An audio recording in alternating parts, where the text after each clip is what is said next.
Welcome back to the Pretty Serious Bike Racing Podcast.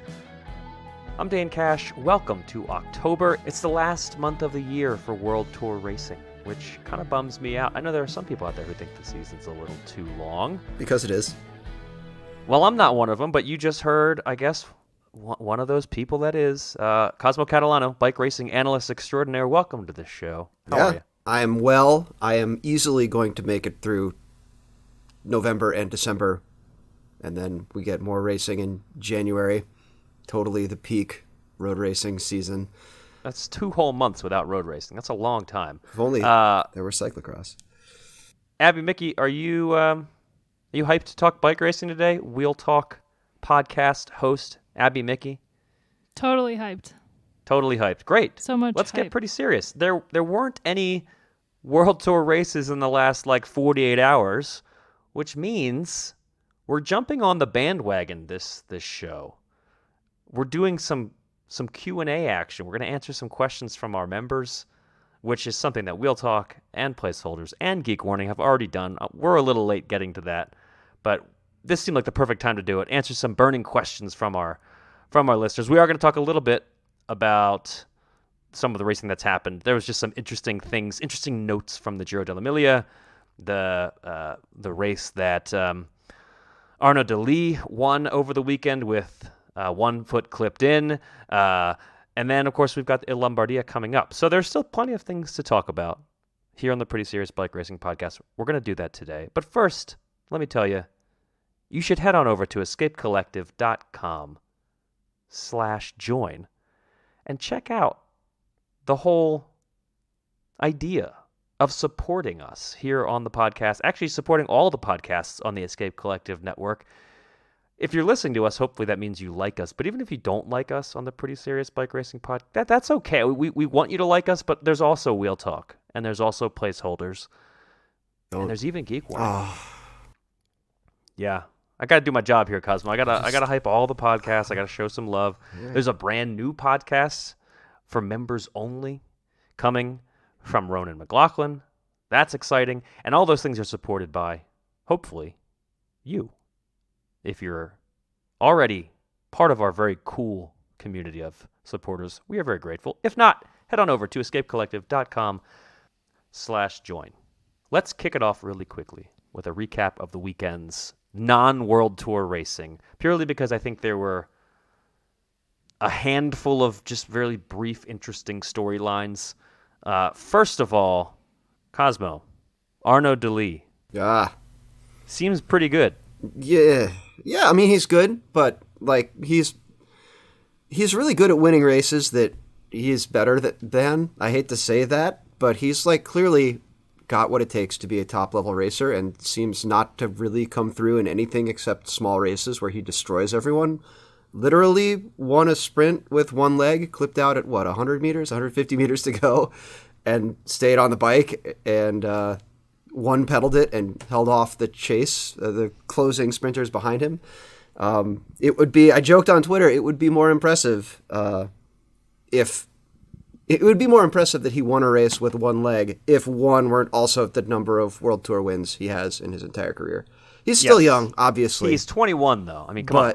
Yeah, well, it still, and I think we might talk about this later in the podcast, but it's almost like Lotto has figured out how to get World Tour attention without actually performing at a World Tour level. I think you raise a great point. That's a good teaser for the conversation we're going to have. So stay tuned later in this pod, and we'll talk all about Lotto's love of these smaller races. Nonetheless, Arnaud Delis winning a race with 1 foot clipped in still is pretty impressive. Yes. He had a huge turn of speed early on, and also Caden Groves was there. I mean, it's not like the field was anonymous. The guy who's just won some Vuelta stages in a points jersey was also in that field. So go check out the video if you haven't seen it yet.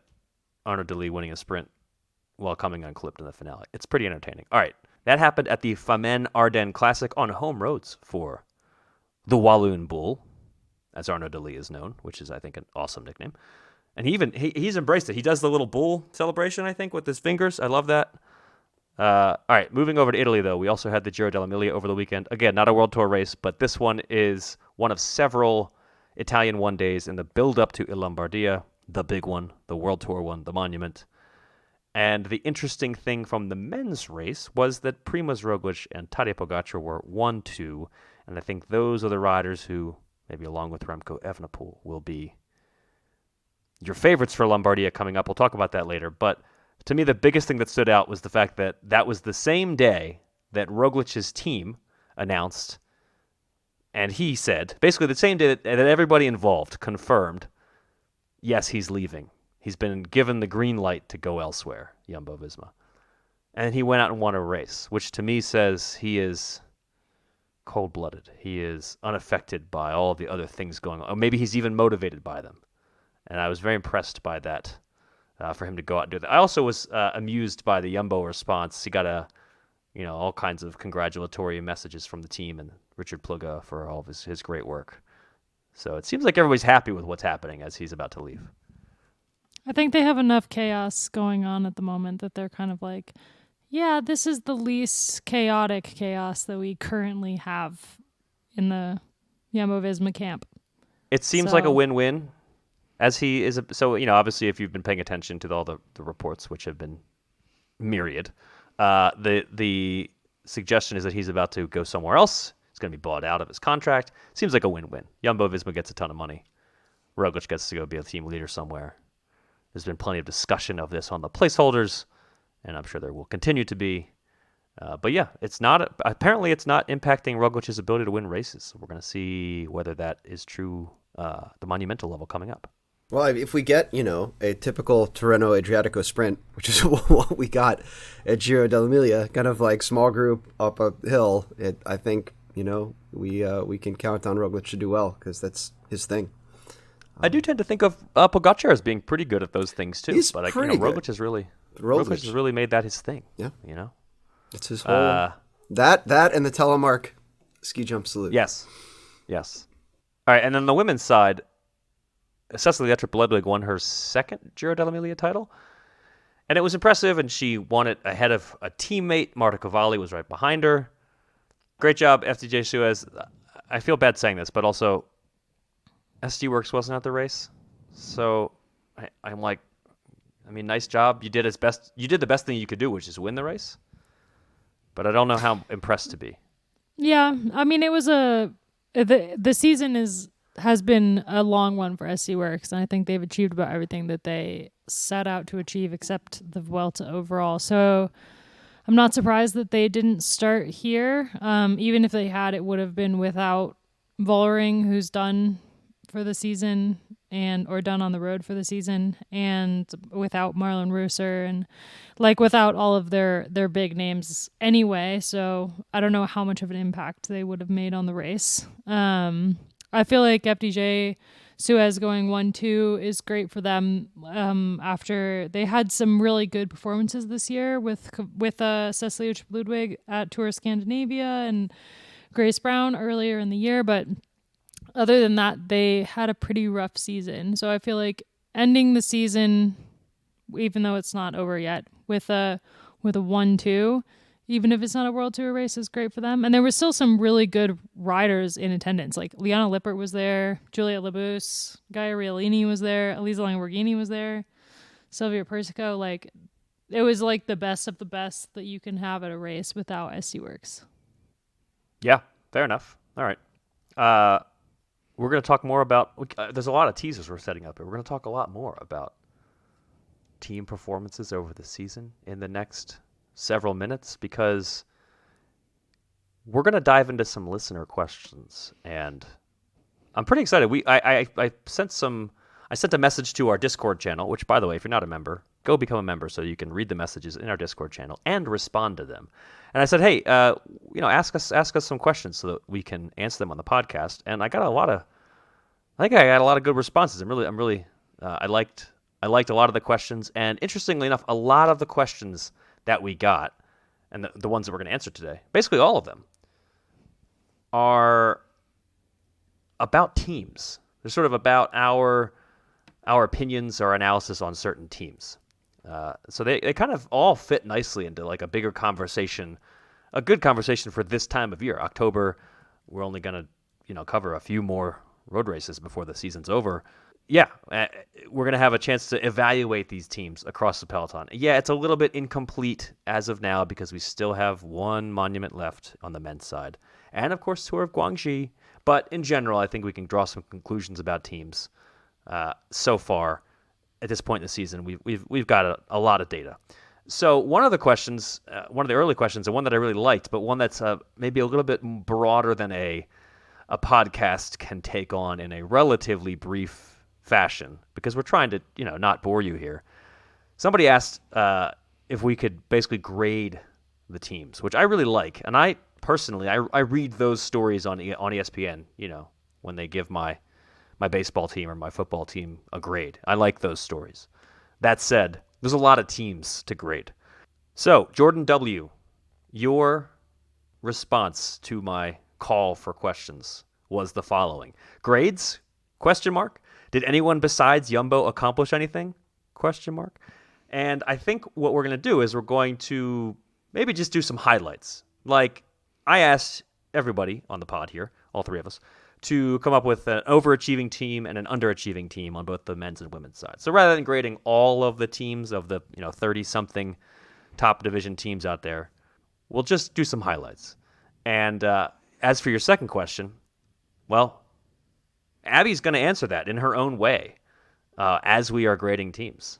So, first of all, overachieving, underachieving teams on the men's side. Cosmo, who is an overachieving team on the men's side for you?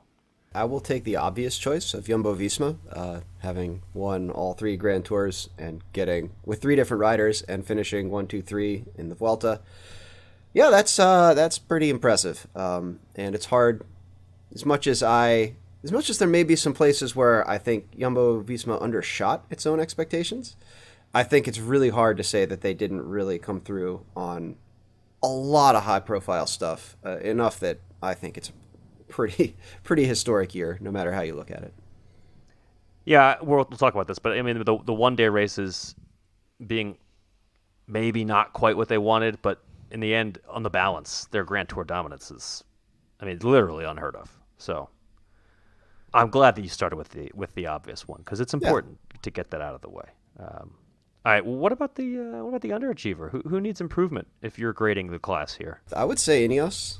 It was a rousing battle with Geraint Thomas in the Giro, but this is a team that for many, many years was dominant and seemed to have some sort of system set up for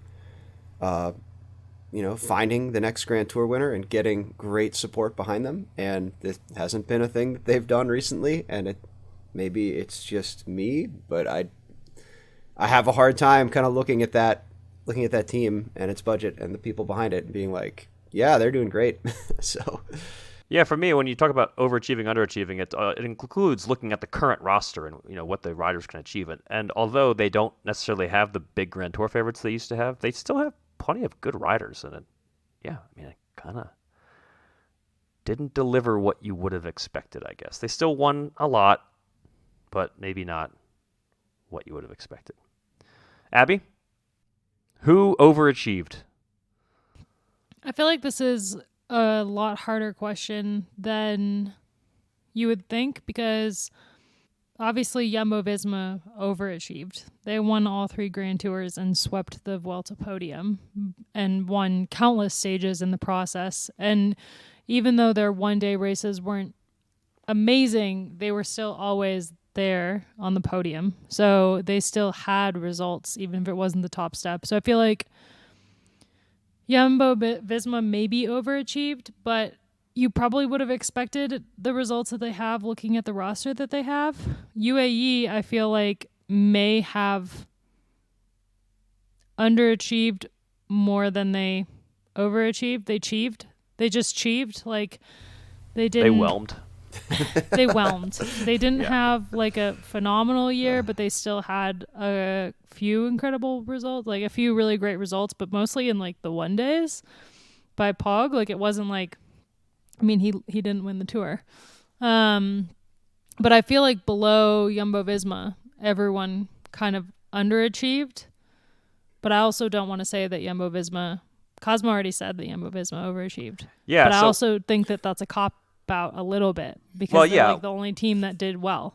When we were discussing Yeah. this prior to recording, first of all, you kind of just called every other team out besides Jumbo. So I want our listeners to know that you don't think anybody did a good enough job. That's not. That's Jumbo, why you basically. can't have a podcast. You just have to spring the questions on us. You say that, but I also, as I've said before, I mean, when I'm editing, I don't want to have to edit around all kinds of, stop and start and thinking and hesitating while you formulate it. So I want to have an outline. That's why we have a run sheet, And what I wrote on the run sheet was what you said before, which is basically everybody else wasn't good enough.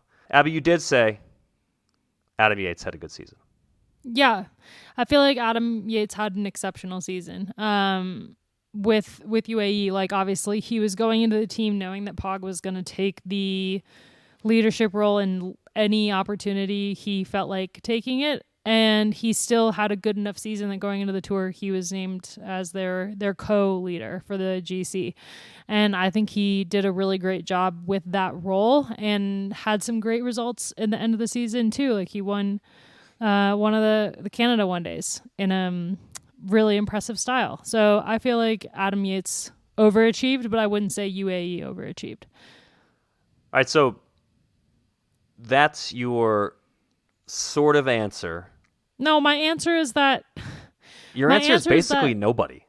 my answer is that nobody overachieved. Jumbo Visma overachieved, but did they? Because overachieving implies that they did better than you would have thought that they would do. And I don't All right, think so- they did better. So who then needs improvement? Let's move on to that. They Let's- all need improvement. Okay, They but all who need to maybe- improve. who may be most... you have an answer. I know this because, again, we've discussed this. I feel like there are a lot of teams that have a decent opportunity to do well. However, was AG2R Citroën like even in the races this year? Because I don't remember seeing brown bibs once all year. Yeah, it was a quiet year. Felix Except Gall when won a tour Googling stage. Larry Warbass. Other than that, really, they had three. They had 3 World Tour wins. All of them were stage wins, and yeah, you're kind of right. They didn't do much. AG2R.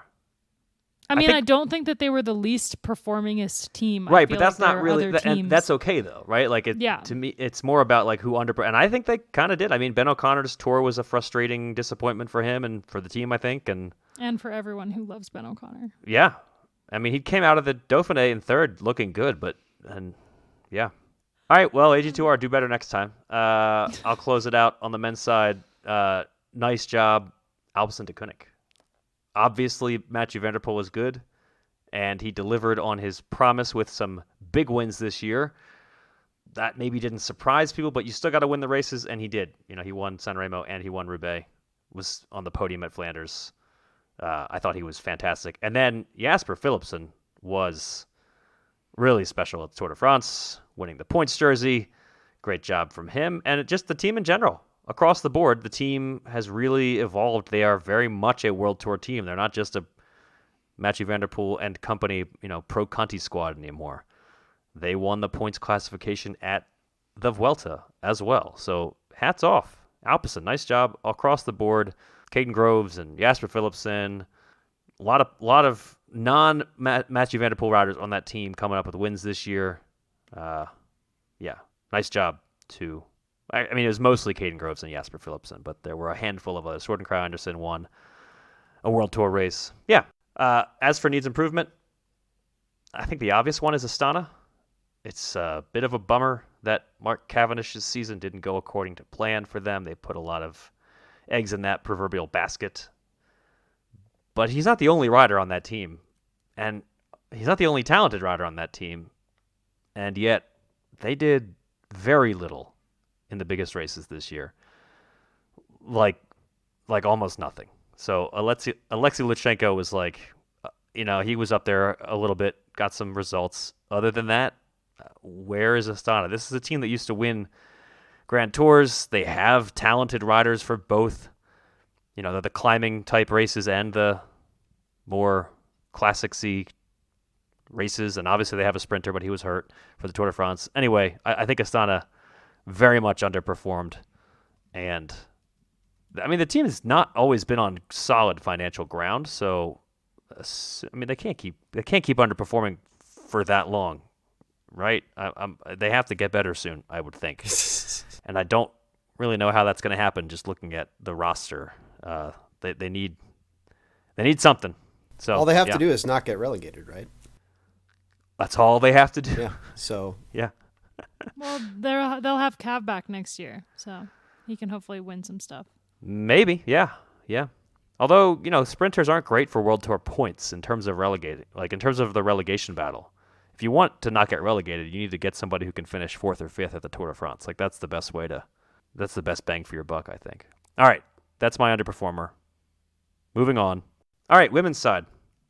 I'm going to lead this conversation off because in our planning session, nobody wanted to be the one to say that SD Works overperformed. And I get that because, what is there to really say? I do think it's true, though. As good as they are, they even overperformed expectations. We don't need to spend a half an hour on this subject because we talk about SD Works winning a lot of races basically every show. But they did win a boatload of races. They went 1-2 at the Tour de France.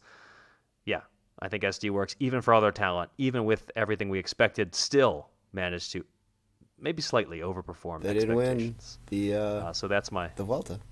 They didn't win the Vuelta. That is true. Yep. Gotta And they time didn't. your P-stops better. That's an area they can improve, I guess. So it needs improvement with that one thing. Yep. Across the board, otherwise satisfactory, maybe even better than satisfactory, I would say. Needs improvement. A couple teams could maybe improve a little. Two of the more obvious ones are kind of coming together. So I'll say that Jeko Alulu was not the best women's team this year. I think I expected a little bit more from a team that has some talented riders on it. I mean, this is obviously they're not SD Works, but they are a team that has the caliber of riders with a handful of their riders to win some races.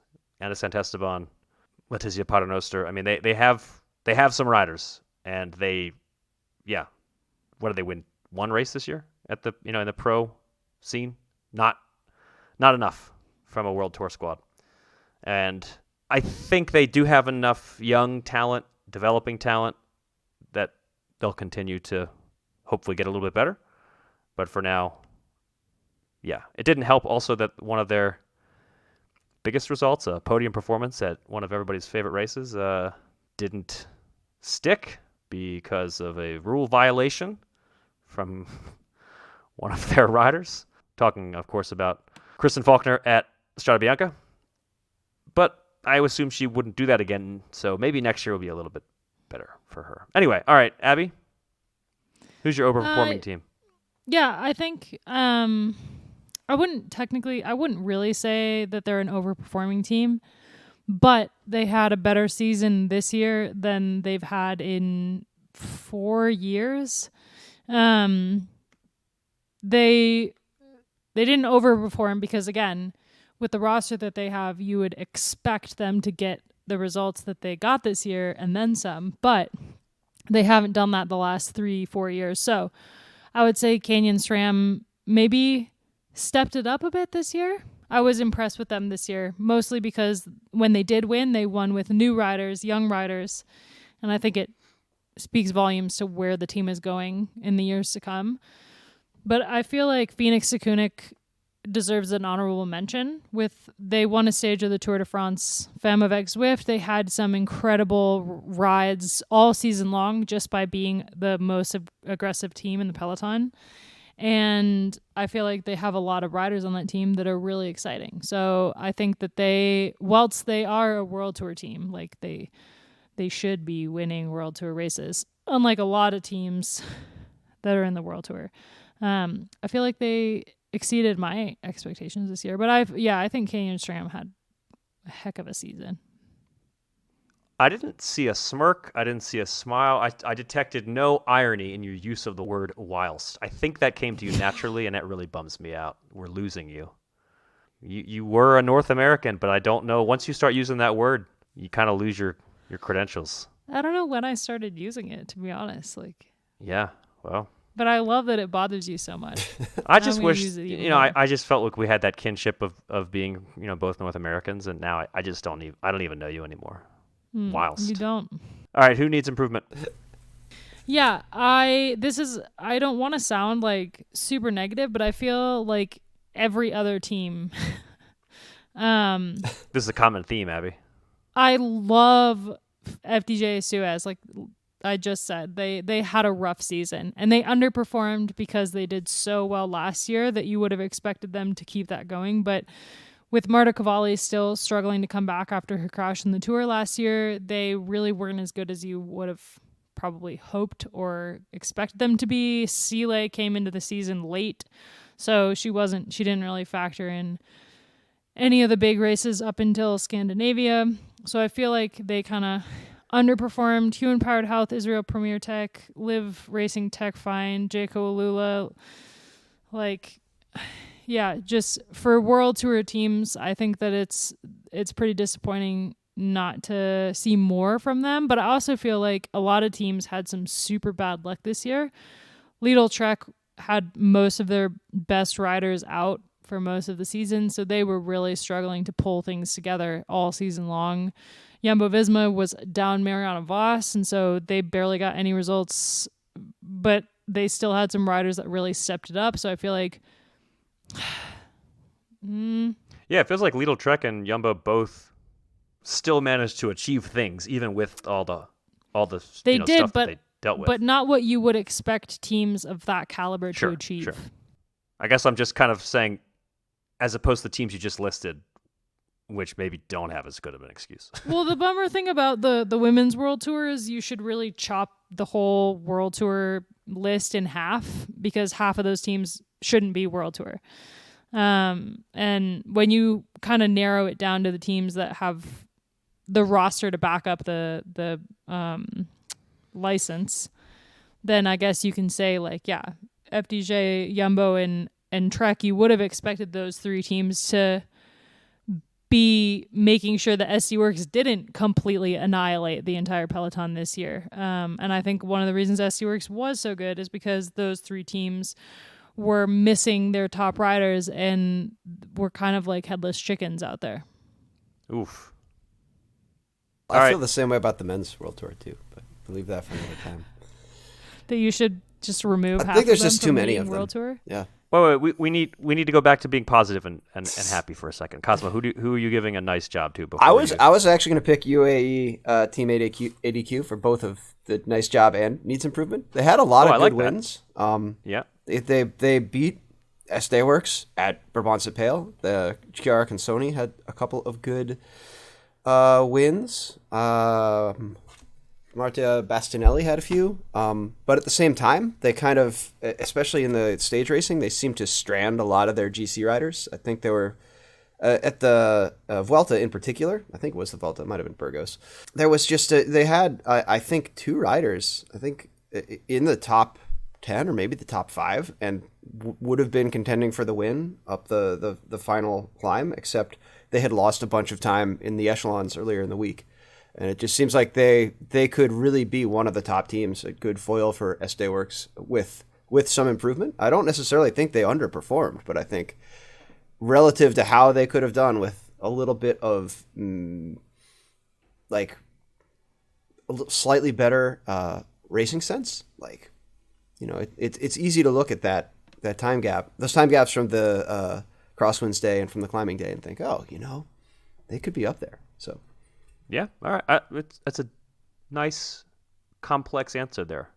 We're getting a little bit away from the sports talk radio, but I'll bring it back. We'll get it. We'll get the spicy takes later. Yeah. I feel like I want to preface my answer by saying, like, it's not negative. Like, I see a lot of areas where the teams where it could have been not the SC Works show this year. Yeah. And a lot of the reason is down to bad luck. A lot of it. Like 60%, 75% of the reason that SC Works won so much is because of bad luck for the other teams. And it just so happened that many of the other teams had bad luck. That seems like a high number, 75, but maybe next year we'll be able to see. If people stay healthy, then we'll get a chance. Hopefully, we'll get a chance to see whether SD Works does indeed dominate anyway or not. Can I say one more team that overperformed? Sure, yeah. I'm excited about this question. Go for it. I think DSM Firmenich had an amazing season. They lost Lorena Wiebes to SC Works, and they lost Liana Lippert and Flirty Mackay. So like 3 of their core team, but they still had such an incredible year with Pfeiffer Georgie and Charlotta Kuhl and Megan Drastrab even. Like, I feel like they are a team that they lost most of their best riders and they came out stronger, which is pretty cool to see. I'm interested to see Charlotta Kuhl's future in the biggest races, because it does seem like, I mean, this is very myopic, I guess, to point this out, but like, she didn't win any Tour de France stages, and obviously that's the big one, right? If you're a sprinter, I'm thinking that's where I'm gonna kind of make my assessments of how good you are. And she won a bunch of races this year. Yeah, the weird thing is the Tour de France stage that she missed out on was really like, it was a weird stage in general, because you would argue that she should have won the stage that Emma Norsgaard won when that break stayed away. And it was really just like a poorly timed chase. Yeah. But I mean, she still didn't win. Yeah. And you can't make excuses. So, but yeah, I think she has it.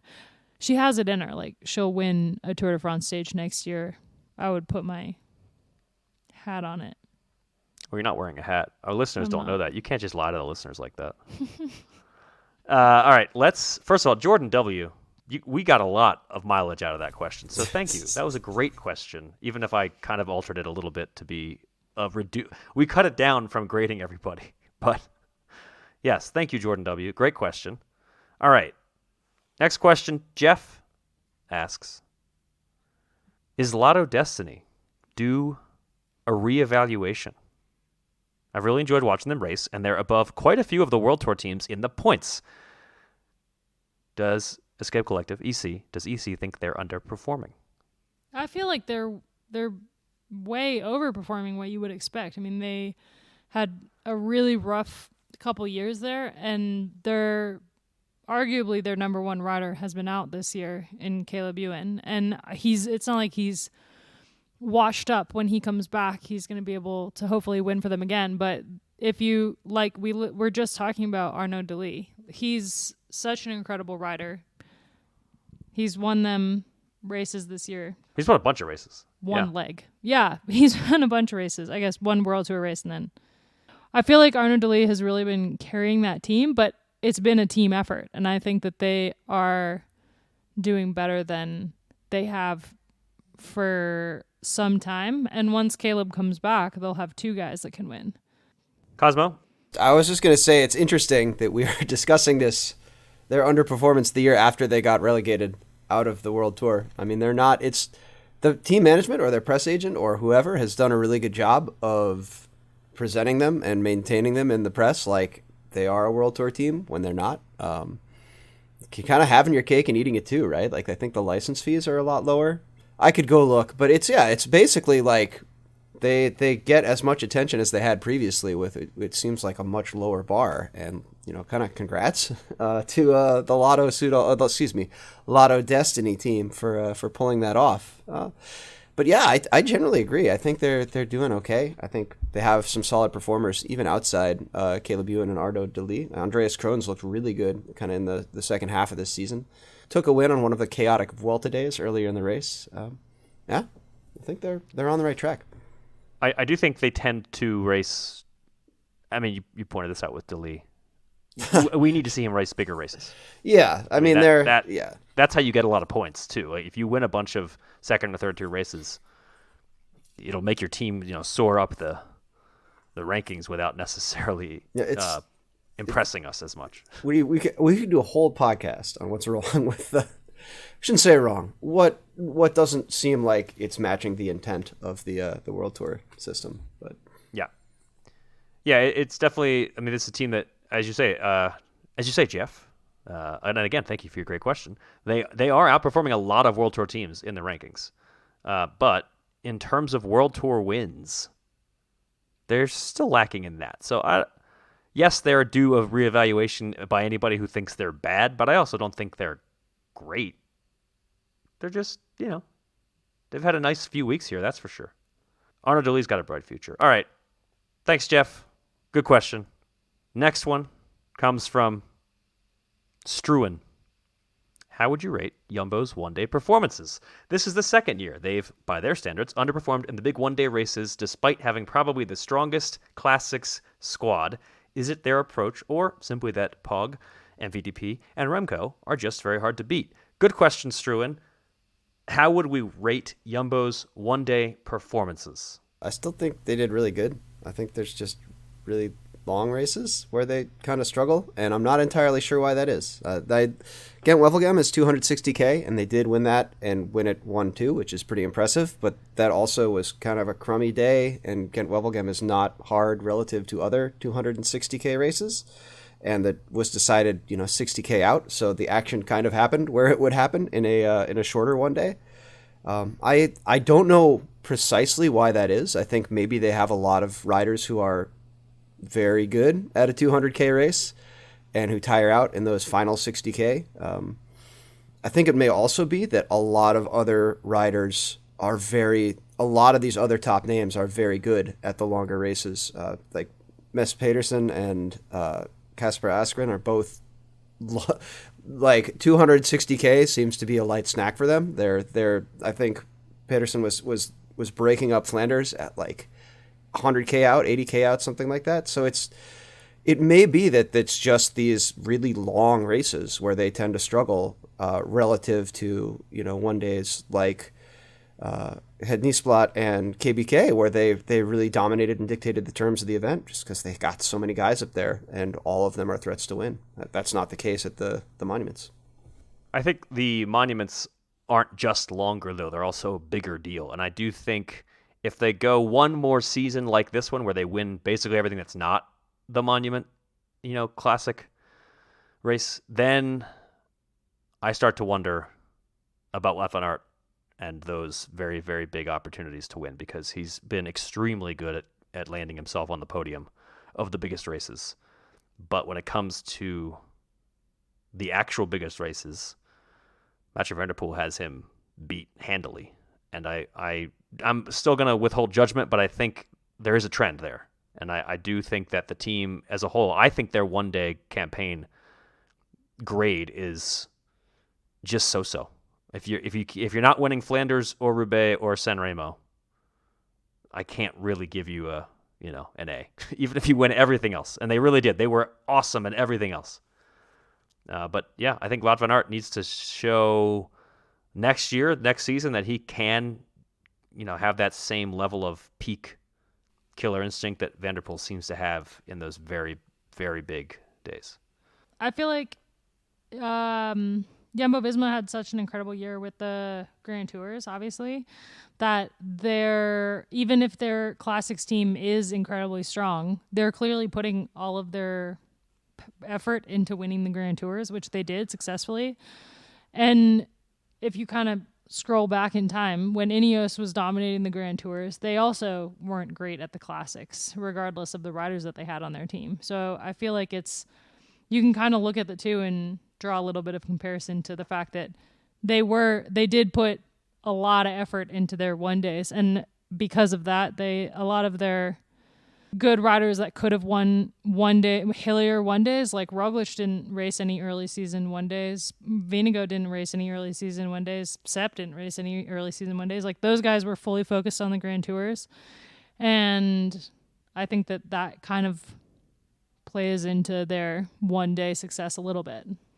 I think that's true, especially in the Ardennes, for sure, where those riders you just named make a big difference. Struan, good question. Thank you. We've got another Jumbo-related query, so we'll stay on that subject, because Ryan Marty, what do we think are the ingredients to Jumbo's unprecedented success at the Grand Tour level? So we went from one day to stage races. Clearly, they have a good budget to hire great riders, but so do other teams that aren't even in the conversation.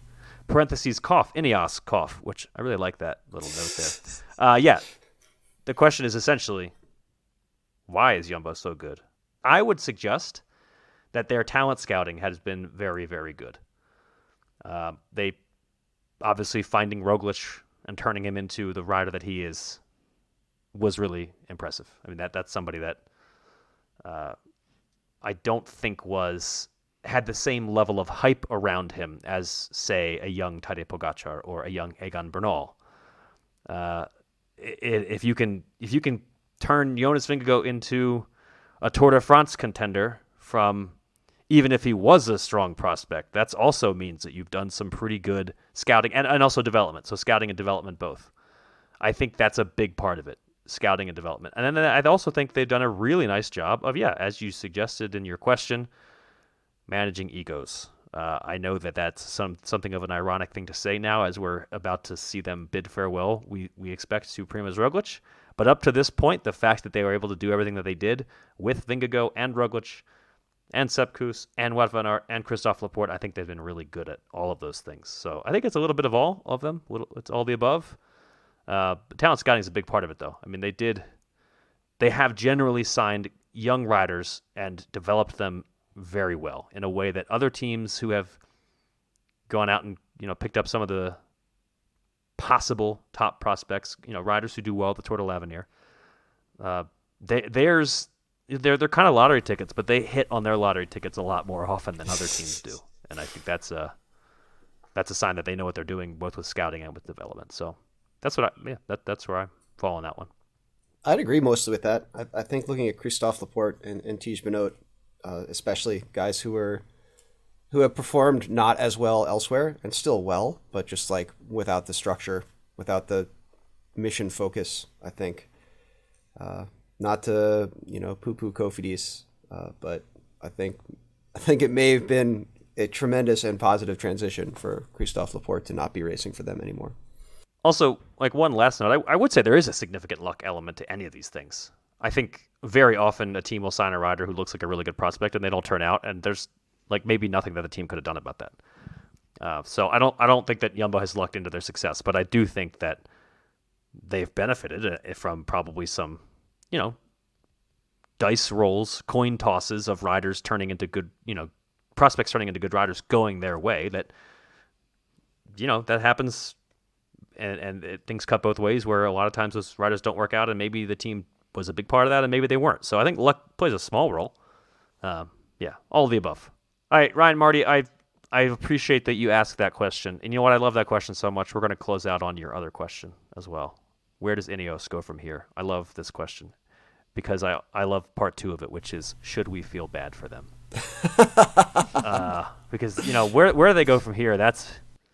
there's all kinds of answers to that. Whereas, should we feel bad for them? That just gets right to the core of us as people. I think it really asks us to evaluate, how we feel about human success and failure, and that's just great. So first of all, where does Ineos go from here? I don't think it's possible to answer that question without knowing where Roglic is going to go. I feel like at this point you can kind of surmise that he... I mean, Bora's still apparently on the table, but like the only team with that much money has to be Ineos, right? Like, I don't know. I think it's an impossible question to answer right now because Ineos doesn't have a single new signing for next year, but they've lost a couple of their key riders in Teo Gegenhardt, Pavel Sivakov. I agree that it's hard to answer without knowing whether Roglic or Evenepoel, which big star is going to take up all that money that they've cleared. They might end up with Roglic and Remco, and then in that case, we're like, okay, well, Ineos looks like they're going to have a pretty good season in 2024. Yeah, maybe. Yeah, I don't know necessarily that they're going to have a good season. It feels a lot like they're just scrambling around. Like there's a dude whose job is to put together a PowerPoint at the beginning of every year. Be like, here's how we're going to spend all your money and win a Tour de France, and it is all like money and PowerPoint things and no like actual work for development and talent identification. We've seen this year alone a bunch of like former Ineos riders do well in other places. Eddie Dunbar had a pretty good year. Both Yateses. It feels almost like it's like Benjamin Button of Israel Premier Tech, right? Like it's instead of taking the old riders who are past their prime and just throwing money at them so you have a big name that you can tell people about. They've got a bunch of big money and they're throwing them at whatever new rider seems like maybe they could win the Tour de France and it's easy to sign and that you don't have this Roglic, et cetera, drama. I really, it's such a change from how they were as Team Sky, where their whole brand was like finding these riders that could potentially win, like developing them, working with them.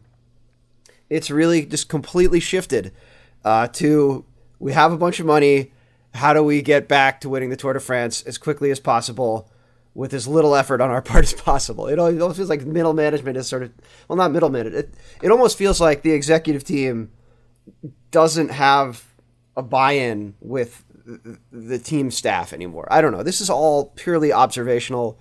I don't have a good insight into how their team works. It just seems the complete opposite of what made them, the kind of big name they are today in cycling terms.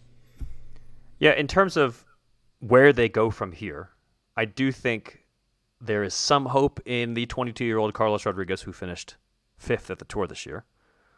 Young, up and coming, obviously very talented. To me, though, I think it really comes down to, in addition to whether they sign Roglic, Evenepoel, somebody, I think Tom Pidcock is a huge part of success or fail for this team. Because if Tom Pidcock can win a bunch of one-day races on the road, that can be a successful season. It will be different from the success of the Ineos of years past, where they were the Grand Tour team. But he is the rider, I think, that can bring this team success if he goes for it. Is that going to look good on the PowerPoint, though? Is Strada Bianca win, maybe an Amstel in there? Are those going to be sufficient for the PowerPoint? Well, maybe Liège, or are they going to be like, why are we Liège paying this and guy? Flanders. Liège and Flanders together, maybe? Yeah. But I feel like the way the team seems to be making decisions, it's like, it is, they're going to be like, why are we paying Pidcock this much money to win these races that, 98% of the British public has never heard of? Right. How do we make this a Tour de France winner, baby? But that's the other thing. I mean, he's seen as, and I think that a lot of people in that team are hoping that he would be a Grand Tour contender himself. And that's another thing. I mean, whether that happens is a big part of this. I do want to move on to the second part of the question. Should we feel bad for them? And I have a very specific answer. And my specific answer is I feel bad for Egan Bernal because he crashed into a bus and broke a bunch of bones. And I think I really liked watching Egan Bernal when he was at his best. He's still so young, but we don't really know what the future holds for him because we never really know whether he's going to be even close to what he once was. I feel bad for him, and I do somewhat feel bad. This is like the only area in which I feel bad for this team. I think they had a lot of proverbial eggs in the Egan Bernal basket, and why not? He was a Tour de France winner. And for all of the team's faults and all of the potential issues with developing riders now where that suddenly seems like, yeah, they're, as you so eloquently put it, the Benjamin Button Israel Premier Tech team, you couldn't have seen that coming. And that's just a bummer. So in that way, I feel bad for Bernal and the team a little bit. But otherwise, it's sports. Teams win, teams lose. That's what happens. Other than that, I don't feel too bad for them. Nodding in agreement, co-hosts? It's a fair answer. Yeah. Fair answer. I love Egan Bernal. Like, love him. Egan? I love Egan Bernal. Egan. He's one of my favorite riders. So I would love to see him back in his winning ways. Yeah. And I think it's honorable that the team has continued to put so much support towards him, even though it doesn't really look like he's going to be winning the Tour again anytime soon. Yeah. Yeah, all right. Thanks again for all those good questions. Hopefully we answered them in a way that kept you entertained. We've got a race coming up. We've got the last monument coming up here, which is very scenic. If you've never watched Il Lombardia, it's a beautiful race. The leaves are falling. They race around Lake Como in Italy. It's a gorgeous spectacle. And it's also going to feature Primoz Roglic, Tadej Pogacar, Remco Evenepoel. I think it's going to be a good race. They're going to be doing the... So this is a race that every year they kind of decide, okay, we're going to do A to B or B to A in terms of our route. And this year's route is going to be the Como to Bergamo. Last year was Bergamo to Como. The year before that was Como to Bergamo. So this year's route looks a lot like the 2021 route, which Tadej Pogacar won. Of course, he also won last year, so it doesn't seem to matter too much which direction they go. Newsflash, he's pretty good. But in any case, we're going to see Pogacar, Roglic, Evenepoel, hopefully doing battle here for this last monument of the year. I can't wait. I love this race. It's super entertaining, and we usually get some of the best climbers, and that's the case this year. On a sadder note, it appears to be the final race of Thibaut Pinot's road career. So, au revoir. Could he potentially? Could he win it? Could he win it? He's won it. He has won before. You know, I feel like Pinot is a good example of a rider whose greatest achievement often goes forgotten. He is a monument winner, is Thibaut Pinot. It was a good race. So he beat Nibali on this course, like head to head. Yes. It was legit. For all of the years of disappointment of French fans as a GC racer, you can never take away that Lombardia win in 2018. So, good luck, Thibaut Pinot, in your final race. And arrivederci. It's been we've had a great time watching you. Yeah. All right. Well, I think that's it for today. Yeah. Anything else before I close it? Cool. Hope you enjoyed. Hope you enjoyed being pretty serious with us. Abby, our listeners, if they liked this, they're going to get another opportunity to hear you this week and every week. Go listen to Wheel Talk. Yeah, it's a great podcast. We enjoy it. Cool. What do you got going on this week? We talked about our favorite domestiques. There's a bit of a lull in the women's racing at the moment. So we talked about our favorite domestiques. Domestiques, three or four different categories of domestique, and who our favorites are from each. Fun Awesome. Conversation. Yeah. Check it out. It's on the same podcast feed as all the other podcasts, so you can go check it out. Basically within 24 hours of this going up. It's very exciting. Thanks, Abby. Thanks, Cosmo. Great talking to you both. And we at the Pretty Serious Bike Racing Podcast will be back next week. Until then, thanks for listening.